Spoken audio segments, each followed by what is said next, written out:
किया गया चाय वाय एंड रंगमंच से जुड़े सभी साथियों को, थिएटर से जुड़े हुए तमाम लोगों को, रंगमंच के महारथियों को और खासकर वो तमाम लोग युवा पीढ़ी के जो इस वक्त आकर्षित यानी मुझसे नहीं बल्कि इस कार्यक्रम से, उन तमाम लोगों को मैं यानी कि आपका अपना शत्रुघ्न सिन्हा आपको प्रणाम करता हूं और आपको बधाई भी देता हूं। इतना बढ़िया कार्यक्रम उदयमान कलाकारों के लिए, उभरते हुए कलाकारों के लिए और थिएटर से जिनको जुड़ाव है, रंगमंच के जो कलाकार हैं, रंगमंच से जिन्होंने बहुत कुछ सीखा है, हासिल किया है और अभी भी जो रियाज कर रहे हैं, अभ्यास कर रहे हैं, साधना और मेडिटेशन को रंगमंच के जरिए बढ़ा रहे हैं, उन सबको बहुत बहुत मुबारकबाद देता हूँ। उनको बहुत बहुत शुभकामना और कुछ हद तक कुछ लोगों को शुभाशीष देता हूँ। मैं इस कार्यक्रम में पहली बार आ रहा हूँ, आपने बुलाया इसलिए आपका आभार। चूंकि मैं आया हूँ इस कार्यक्रम में और जबकि ये भी सच है कि मुझे रंगमंच का उतना अनुभव नहीं है जितना होना चाहिए था या जितना करने की हमारे अंदर अभी एक ललक है, एक कोशिश है। मैं सबसे पहले इस कार्यक्रम में मामला एक्टिंग का है, रंगमंच का है, थिएटर का है, तो सबसे पहले मैं अपने महान गुरु और लेट एंड ग्रेट रोशन तनेजा साहब को प्रणाम करता हूँ। उनके आशीर्वाद के साथ मैं अपना इंट्रोडक्शन या अपना परिचय देने की कोशिश करता हूँ कि मैं कैसे मोटिवेट हुआ कला के क्षेत्र में या कला के बारे में, इतनी रुचि कैसे पैदा हुई, कहाँ पैदा हुई। तो मैं कहना चाहूँगा कि आपने भी महसूस किया होगा कि स्कूल कॉलेज में या पढ़ाई की घड़ी में बहुत ही कम लोग ऐसे होते हैं जो तीनों चीज में माहिर हों, पढ़ाई लिखाई में, स्पोर्ट्स में और संगीत में, कला के क्षेत्र में। ऐसा शायद ही आप में से किसी ने देखा होगा जो तीनों में उत्तम हो। नहीं तो फिर दो में भी अगर हो जाए, खेल कूद में, पढ़ाई लिखाई में और या पेंटिंग में, आपके कला में, आपके संगीत में, गायन में, तो वो भी बहुत बढ़िया, राह बहुत आसान हो जाती है, कामयाबी कदम अवश्य चूमती है। लेकिन ऐसा भी बहुत कम होता है, शायद ही आपने देखा होगा। यह तीन में तो खैर ना ही के बराबर, तीनों में और दो में भी शायद ही, कि जो खेल कूद में भी बहुत अच्छा हो, पढ़ाई लिखाई में बहुत अच्छा हो, या पढ़ाई लिखाई में बहुत अच्छा हो, संगीत में और आर्ट एंड कल्चर में बहुत अच्छा हो, नहीं के बराबर, ये भी बहुत कम। या फिर एक में भी अगर आप फोकस्ड हो, पैशन हो, कमिटमेंट हो, चाहे खेल कूद में या संगीत में, कला में या फिर पढ़ाई लिखाई में, तो फिर भी आपकी राह आपकी मंजिल पहुंचा सकती है, आपको अब्दुल कलाम तक आपको पहुंचा सकती है, खेल कूद में कपिल देव, सुनील गावस्कर तक, या उससे बढ़ के। विदेश में तो खैर एक से एक लोग हैं जो इंस्टीट्यूशन बने हुए हैं खेल कूद के जरिए, हमारे भारत में भी कुछ लोग होंगे। और संगीत में भी हैं तो ए आर रहमान बन सकते हैं, नौशाद साहब बन सकते हैं, मोहम्मद रफ़ी बन सकते हैं, लता मंगेशकर की तो भारत रत्न हैं ही, वो बहुत इंस्पायरिंग हैं, आशा भोसले हैं, ऐसे बहुत सारे लोग हैं, सोनू निगम है, किशोर कुमार, कंप्लीट एक्टर और एंटरटेनर। लेकिन फोकस जो मैंने कहा होना बहुत जरूरी है, पैशन होना बहुत जरूरी है। मैं अपने अनुभव से कह रहा हूं, मैं जब स्कूल कॉलेज में था तो कला के प्रति रुचि तो बहुत थी, लेकिन शायद वो हिम्मत नहीं थी कि मैं कलाकार बन सकूंगा। लेकिन कोशिश जरूर थी। जहां जहां जिससे जिससे बात हो सकती थी मैंने बड़ी कोशिश की थी। उस समय यूथ फेस्टिवल होता था, हर यूनिवर्सिटी से कुछ कलाकार भेजे जाते थे दिल्ली। कई बार तो जवाहरलाल नेहरू जी, जो हमारे late and great prime minister Jawaharlal Nehru रह चुके, उन्होंने बहुत कई बार आके हौसला अफजाई की थी कलाकारों का, खासकर यूथ फेस्टिवल पे। लेकिन मेरा तथाकथित जुगाड़ नहीं था।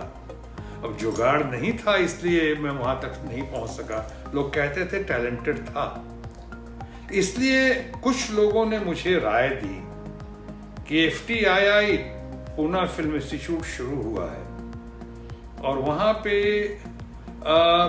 कोशिश करो, शायद बात बन जाए।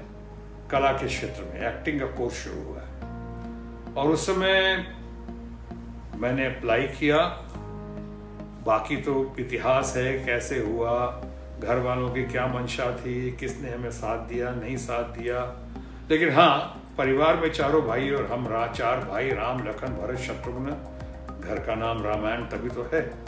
तो ये रामायण के जो 4 बेटे हम लोग, राम लखन भरत शत्रुघ्न, उनकी थी कि हाँ ये चला जाए, अगर कोई गड़बड़ होगा तो हम लोग संभाल लेंगे। पिताजी की उतनी इच्छा नहीं थी, हालांकि मेरे पिताजी अमेरिका से पढ़े हुए BSc MSc करके आए थे, फिर भी उनको लगता था ये एक्टिंग की ट्रेनिंग क्या होती है। माँ तो इमोशनल थी, उन्होंने बहुत ढाढ़स दिया, बहुत हिम्मत बढ़ाई और खैर किसी तरह निकला वहाँ से। और फिर तो कहानी FTI में आया। FTI में हमारे सीनियर्स थे, सुभाष घई हमारे सीनियर्स थे, असरानी साहब, बहुत सारे लोग, रेहाना सुल्तान थी, आभा दास थी, ऐसे बहुत सारे लोग हमारे सीनियर्स थे, देसाई थे, बहुत सारे लोग, अपटी उमरानी। और वहाँ आके सबसे बढ़िया बात ये हुई कि एक पैशन तो बढ़ ही गया, लेकिन वहाँ आके जो कमिटमेंट के जरिए कन्विक्शन आया और कॉन्फिडेंस जो है मेरी पूंजी रही शुरू से। मैं जानकर ये बातें इसके जरिए मैं, आपके जरिए मैं यंगर जनरेशन को, न्यूकमर्स को बता रहा हूँ कि शायद उनसे उनकी थोड़ी हौसला अफजाई हो सके। और मैंने कहा कि कॉन्फिडेंस तो पूंजी थी मेरी। अब जब कॉन्फिडेंस था, कन्विक्शन मिल गया, पैशन जम गया, तो फिर डेडिकेशन, डिवोशन के साथ पूना इंस्टीट्यूट से कोर्स खत्म करके ये मंत्र लेकर बाहर आया कि जीवन की प्रतिस्पर्धा की इस दौड़ में, इस कॉम्पिटिटिव वर्ल्ड में अपने आप को सबसे बेहतर साबित करके दिखाना होगा। और किसी वजह से अगर अपने आप को सबसे बेहतर साबित करके नहीं दिखा सका तो अपने आप को सबसे अलग साबित करके दिखाना चाहिए या दिखाना होगा। मैंने वही कोशिश की। मैं ये तो नहीं कह सकता हूं कि मैंने अपने आप को कभी भी किसी से बेहतर साबित करने की कोशिश की हो या दिखाया हो, लेकिन हाँ, कुछ लोग का मानना है कि मैंने अपने आप को थोड़ा अलग साबित करके दिखाया, लोगों से भिन्न, डिफरेंट। इसीलिए कटी फटी शक्ल लेकर जिस तरह से आया और जीरो से हीरो की कहानी में खलनायक, मुख्य खलनायक, और जैसे करता हुआ निकला, आगे बढ़ता गया कि यहां तक कि लोगों ने कहा कि इतिहास में शायद पहली बार ऐसा हुआ हो कि विलन खलनायक के आने पर तालियों से स्वागत, विलन किसी खलनायक किसी हीरो को मारे तो तालियां, विलन को हीरो मारे तो हीरो को अच्छे अप्रिसिएशन नहीं, क्रिटिसिज्म। शॉटगन नाम पड़ गया, जो शोभा डे जो है बहुत बड़ी, उन्हीं को कहता mother of shotgun, Shobha day. उस समय शोभा राज्याध्यक्ष थी, उन्होंने नाम दिया कि शायद मेरे कैरेक्टर्स, मेरे रोल्स की अदायगी की वजह से, और साथ में थोड़ा नाम भी टंग ट्विस्टर था। दरअसल शत्रुघ्न है, लेकिन शत्रुघ्न वो भी लोगों को कहना भारी पड़ रहा था, तो सब मिलाकर शॉटगन हुआ। खैर, ये कहानी तो आप सबको पता है और शायद पता होगा, लेकिन इसके साथ साथ ये भी हुआ कि कहीं कुछ कमी महसूस हो रही थी। आपने रुचि की बात की, हमने बात की मोटिवेशन की बात की, कैसे एक्टिंग के मामले आगे आया। कि साथ ही साथ ये महसूस हो रहा था कि कहीं कुछ कमी है। तथा कथित स्टारडम हासिल करने के बावजूद, या यूं कहें कि सफलता की सीढ़ियों पे आगे निरंतर बढ़ने के बावजूद लग रहा था कि कहीं कुछ कमी है। और एक तरफ मैं अपने अच्छे अच्छे कलाकारों को देखता था, हमारी साथ की एक साल 2 साल जूनियर होंगी शबाना आजमी को, या ये भी महान कलाकार हैं नसरुद्दीन शाह, या अपने ओमपुरी जो कि नेशनल स्कूल ऑफ ड्रामा से आने के बावजूद FTII में आए, और FTII में आए लेकिन उनका एक अलग स्थान रहा, उनकी खासियत, उनका USP रहा, और वो स्टेज के जरिए भी उन्होंने बड़ी अच्छी लंबी चौड़ी छलांग लगाई, और मैं इस बात की बहुत सराहना करता था। चाहे शबाना आजमी हो या फिल्मों में बहुत सारे कलाकार, भले हमसे बाद में आए हों फिल्मों में, लेकिन ये गजब का कलाकार नाना पाटेकर, हमारे अब जूनियर ही रहा राकेश बेदी का तो मैं एग्जाम भी ले चुका हूं पुणे फिल्म इंस्टीट्यूट में, लेकिन जब मैंने उसको देखा था तो मैंने कहा था कि वाह वाह, बहुत अच्छी इसके अंदर एक फ्लेक्सिबिलिटी थी, एडॉप्टेबिलिटी थी, टाइमिंग बहुत अच्छी थी उसकी टाइमिंग।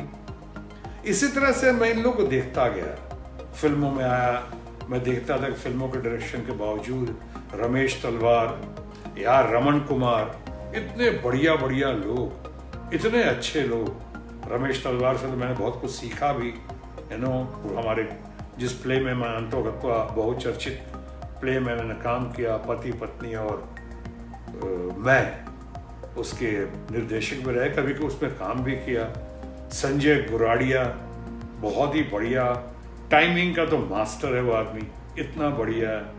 इन लोगों से बहुत हमें हौसला हमने हासिल किया, और हमें लगा मेरी जो कमी है इसको कैसे पूरा किया जाए। यानी ये रियाज और साधना भी और जरूरी है।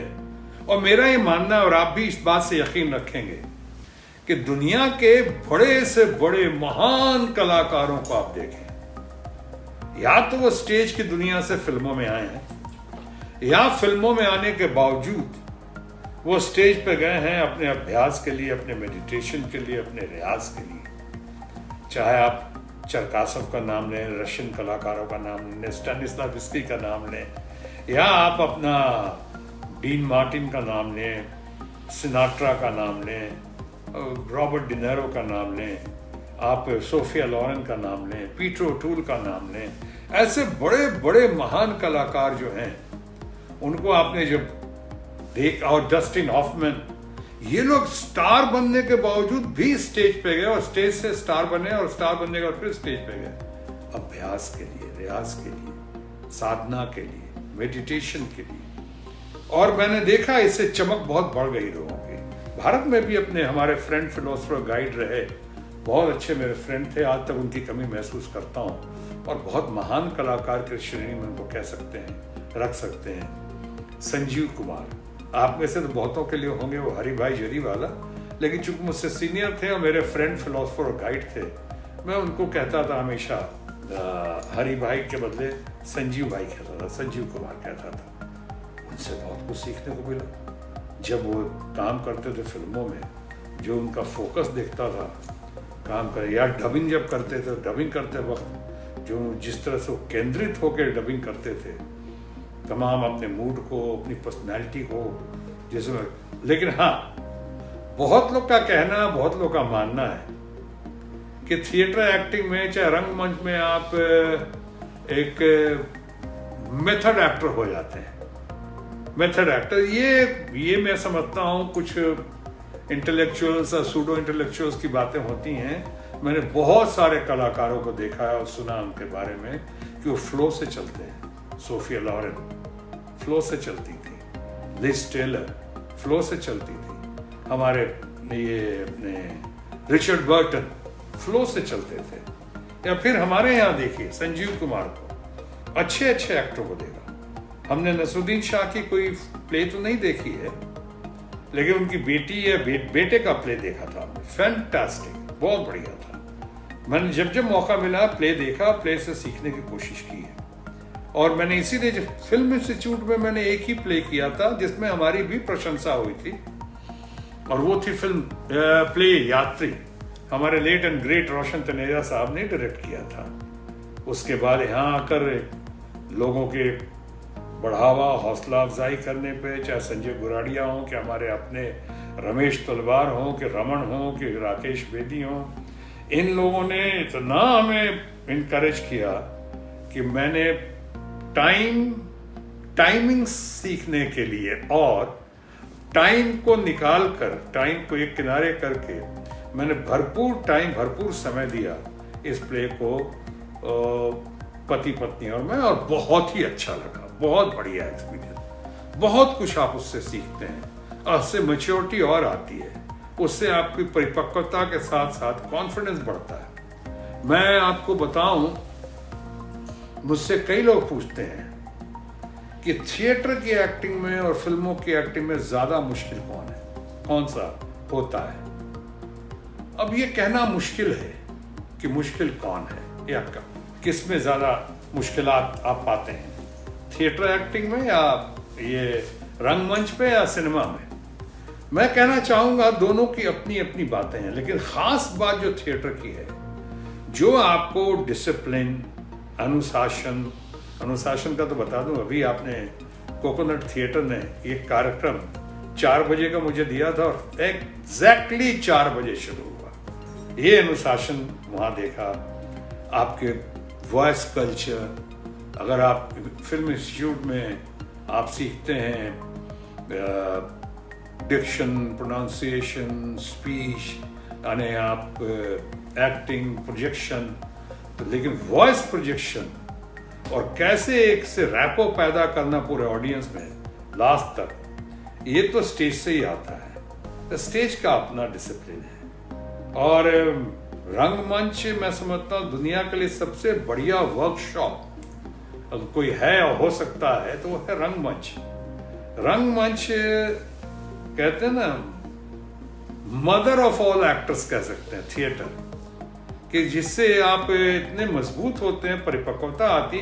हाँ, इसमें यह भी है कि पहले से लेके आपने मुश्किलात की बात की, तो फर्स्ट फ्रेम से लास्ट फ्रेम तक आपको तैयार होना पड़ता है, बस सिवाय इंटरवल छोड़ के, और उस फ्लो को एकदम बरकरार रखना पड़ता है। जबकि आपने देखा होगा सिनेमा में शॉर्ट वाइज होता है, लेकिन उसकी भी एक खासियत है सिनेमा की। सीन नंबर 81 हो रहा है और साथ में सीन नंबर 4 हो रहा है। आपके अंदर की वो मैच्योरिटी चाहिए। जब सेट पे आप 81 सीन कर रहे हैं या 69 कर रहे हैं और यहाँ पे आप 31 कर रहे हैं साथ साथ एक ही दिन में, तो वहां से ध्यान केंद्रित करना और वहां से वो मॉड्यूलेशन और उस तरह से पेश करना और पेश करने की कला, वो सिनेमा से भी सीखते हैं। लेकिन फिल्मों में आपके बॉडी लैंग्वेज हो, वॉइस प्रोजेक्शन हो, आपका मूवमेंट हो, आपका इंटरैक्शन हो, आपकी तत्परता, कई बार आपके बगल का आर्टिस्ट जो लाइन भूल जाता है, आप कितनी खूबसूरती के साथ उसको आप एक्सटेम्पो वहीं पे इम्प्रोवाइज करके, कैसे मैंने इम्प्रोवाइजेशन का मौका बहुत मिलता है सीखने का और करने का थिएटर में, जो शायद सिनेमा में नहीं मिलता है, लेकिन स्क्रीन एक्टिंग में नहीं मिलती है। लेकिन ये जो है इस तरह से आपको, और सबसे ज्यादा मैं शुरू में कहा था, पैशन जो है के साथ साथ हमने कहा कॉन्फिडेंस बहुत जरूरी है, कि कॉन्फिडेंस से एक कन्विक्शन आता है कि मैं कर सकता हूं। यहां भी जब मैंने किया रमेश तलवार, राकेश बेदी और संजय गुराड़िया के साथ मिलकर ये किया, और वो भी लड़की बहुत अच्छा, शुभा कोटे जी की बेटी ने भी काम किया और उसने हेमा ने भी काम, और मैंने जिन लोगों ने काम किया उनसे एक चीज तो जरूर हमने सीखी है करते करते, कि आपके कॉन्फिडेंस में 4 चांद लग जाते हैं, और इतना आपका प्ले जो करते हैं उसको इम्प्रोवाइजेशन से जो बल मिलता है। मैं ज्यादा इस पे आप लोग जो देख रहे हैं, जो सुन रहे हैं, मैं समझता हूँ ज़्यादातर लोग मुझसे ज़्यादा जानते हैं और इसलिए बहुत ज़्यादा इस पर लेक्चर देने की आवश्यकता नहीं है।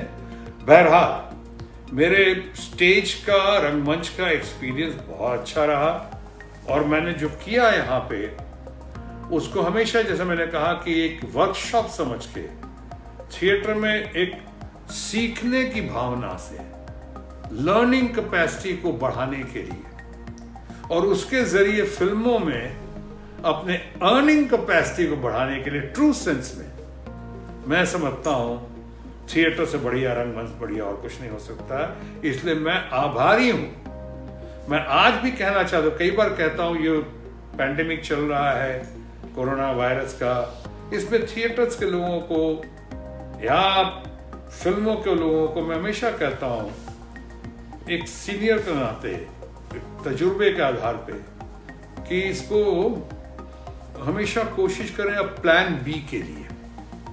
पता नहीं कितना लंबा जाएगा, तब तक उसके बाद लोग कैसे, ऑडियंस का क्या होगा, कैसे बैठेंगे सोशल डिस्टेंसिंग में, कैसे, तो प्लान बी कुछ करें कि अब कुछ ऐसे थिएटर्स ऐसे भी आए जिसके जरिए, जैसे हम अभी आप लोगों से बातचीत कर रहे हैं, हम समझते हैं इसके लिए भी ऑडियंस तैयार हो जाएगी। क्योंकि थिएटर, जो मैंने शुरू में कहा था, रंगमंच में बहुत ही आकर्षण है। और मैं तो एक जमाने में देख रहा, जब मैं आया था उसे मराठी थिएटर, तो मैं समझता हूँ आज भी गजब का है Marathi theatre. Marathi theatre, Bengali theatre, उफ, मुझे खुद मरहूम शिवाजी गणेशन जी ने मुझे खुद दिखाई थी एक प्ले वहाँ पे, तंगा पदक्कम, वहाँ पे चेन्नई में, जो मद्रास था उस वक्त, और वो प्ले पे ही फिल्म बनी थी शक्ति, जो मैं करने वाला था। मैं इतना उससे आकर्षित हुआ, इतना अच्छा लगा मुझे कि मैंने उस प्ले के राइट्स लिए, उस पर फिल्म मैं बनाने वाला था। अब ये बात कुछ और कहानी है कि तो बाद में वो दिलीप कुमार साहब, और जो दिलीप साहब तो खुद एक्टिंग के मामले में एक इंस्टीट्यूशन है, हम तो इंस्टीट्यूट से हैं, वो तो इंस्टीट्यूशन है। जैसे सत्यजीत रे फिल्म बनाने के मामले में, ऋत्विक घटक या मृणाल सेन, ये लोग, या गौतम घोष, ये लोग अपने आप को इंस्टीट्यूशन साबित कर चुके हैं। उसी तरह हमारे फिल्मों में, जैसे ग्रेटेस्ट शोमैन राज कपूर रहे, जिनका मैं दीवाना था, हूं और रहूंगा, लेकिन दिलीप कुमार साहब के बारे में तो हम सब ये जानते हैं और मानते हैं कि वो एक इंस्टीट्यूशन है। और वैसे उनसे भी, उनके साथ भी काम करने का मौका मिला, बहुत कुछ सीखने का मौका मिला। तो मैंने सोचा कि आज आपके इस कोकोनट थिएटर के रंगमंच, चाय वाय और रंगमंच के जरिए उन लोगों को भी प्रणाम कर लूं, उनका आभार प्रकट करूं, अपने गुरु को प्रणाम करूं, गुरु का आभार प्रकट करूं, और आप तमाम लोग, खासकर जो लोग रंगमंच से जुड़े हुए हैं, उन तमाम लोगों को आज मैं गुरु भाई की तरह देखता हूं, क्योंकि रंगमंच ने भी हमें बहुत सिखाया है।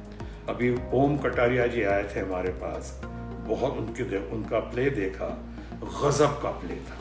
जिस तरह वो काम करते हैं, मंत्र मुक्त कर दिया उन्होंने। पृथ्वी थिएटर में लगातार एक दो बार तो बुलाने पे गया, और कुछ बार इतना मंत्रमुग्ध हुआ कि बगैर बुलाए चला गया मैं ओम जी का प्ले देखने के लिए। जो मैंने सराहना की, जो प्रशंसा की, शायद मैंने कम लोगों की होगी। तो मैं इन तमाम लोगों को, आप लोगों को गुरु भाई मानता हुआ आपका आभार प्रकट करता हूँ और आपको पुनः प्रणाम करता हूँ।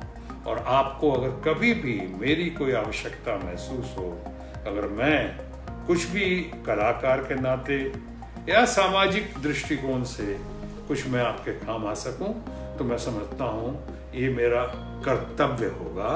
और कर्तव्य निभाने के लिए मैं आज की रामायण के राम का छोटा भाई शत्रुघ्न वचनबद्ध हूं कि रघुकुल रीत सदा चली आए, प्राण जाए पर वचन न जाए। इन पंक्तियों को चरितार्थ करते हुए, दोहे को चरितार्थ करते हुए आपके बीच रहूंगा, आपके साथ हूं, आपके साथ था और हमेशा आपके साथ रहूंगा। आप तमाम लोगों का पुनः दिल से बहुत बहुत आभार। आप तमाम लोग जिंदाबाद। जय महाराष्ट्र, जय हिंद। खामोश चाय वाय आयन रंगमंच कोकोनट थिएटर की तरफ से प्रस्तुत मैं आप तमाम लोगों को फिर से प्रणाम करता हूं। जय हिंद। Thank you.